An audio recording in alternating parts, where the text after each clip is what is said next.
بسم اللہ الرحمن الرحیم۔ محترم ناظرین، السلام علیکم ورحمۃ اللہ وبرکاتہ۔ جانشین امام اہل سنت حضرت مولانا عبدالعلیم فاروقی رحمۃ اللہ علیہ کی نماز جنازہ آج 24 اپریل بروز بدھ بعد نماز عصر دارالعلوم ندوۃ العلماء لکھنؤ کے احاطہ میں ادا کر دی گئی ہے۔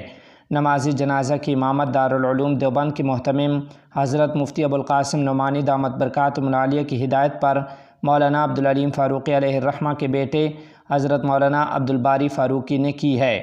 بعد ازاں تدفین عیش باغ قبرستان میں عمل میں لائی گئی۔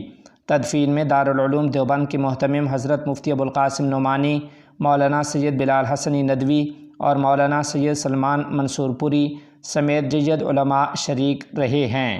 جمعیت علماء ہند کے صدر حضرت مولانا سید ارشد مدنی صاحب دامت برکاتہم العالیہ نے مولانا عبدالعلیم فاروقی رحمہ اللہ نائب صدر جمعیت علماء ہند کے سانحہ ارتحال پر گہرے رنج و غم کا اظہار کرتے ہوئے کہا ہے کہ ان کے چلے جانے سے علمی و ملی دنیا میں جو خلا پیدا ہو گیا ہے اس کا پر ہونا مشکل نظر آتا ہے۔ مولانا ارشد مدنی صاحب دامت برکاتہم العالیہ جو ان دنوں رابطہ عالم اسلامی کی سپریم کونسل کے ایک اہم اجلاس میں شرکت کے لیے سعودی عربیہ کے دارالحکومت ریاض میں ہیں، اپنے ایک تعزیتی بیان میں کہا کہ یہ میرے لیے بہت دکھ کی گھڑی ہے۔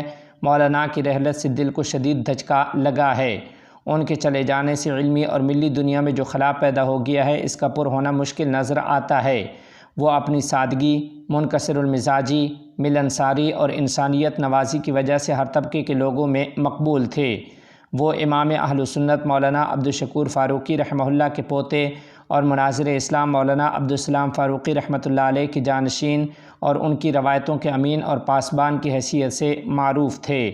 مولانا ارشد مدنی دامت برکاتہم العالیہ کا کہنا تھا کہ مولانا عبدالعلیم فاروقی کی ذات لکھنؤ کے سنیوں کے لیے ایک سہارا تھی جو ہر فتنہ اور فساد کے موقع پر سد سکندری بن کر سنیوں کو مامون اور محفوظ رکھتی تھی۔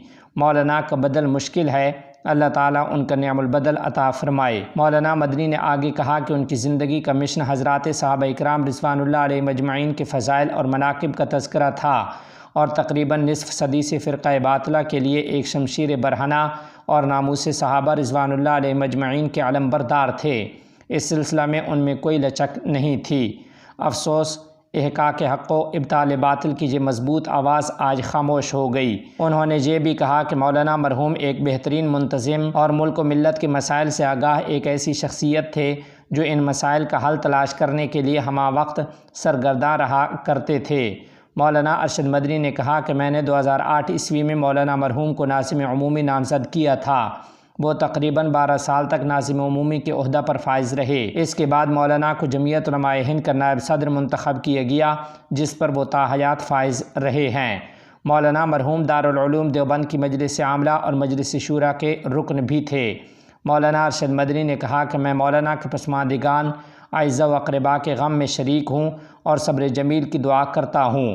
نیز دعا کرتا ہوں کہ اللہ تعالیٰ ان کی اولادوں کی نگہبانی فرمائے اور مولانا ہی کی طرح میدان عمل میں کام کرنے کی توفیق عطا فرمائے۔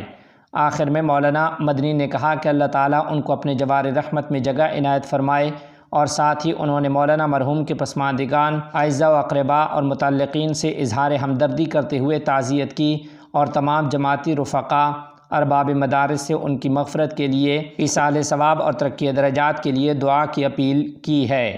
اب حضرت مولانا عبدالعلیم فاروقی صاحب رحمہ اللہ کا شجرہ نسب بیان کیا جا رہا ہے، اسے سماعت فرمائیں۔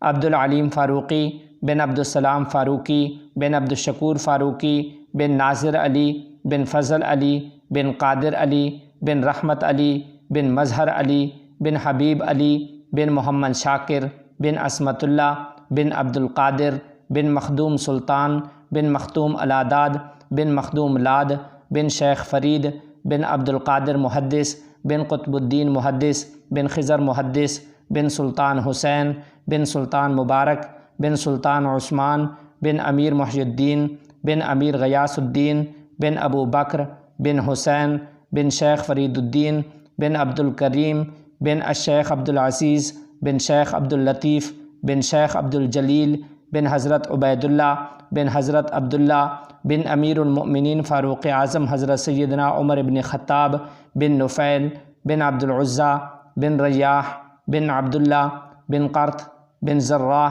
بن عدی بن کعب بن لبی بن غالب بن فہر بن مالک بن نصر بن کنانہ بن خزیمہ بن مدرکہ بن الیاس بن مزر بن نزار بن معد بن عدنان۔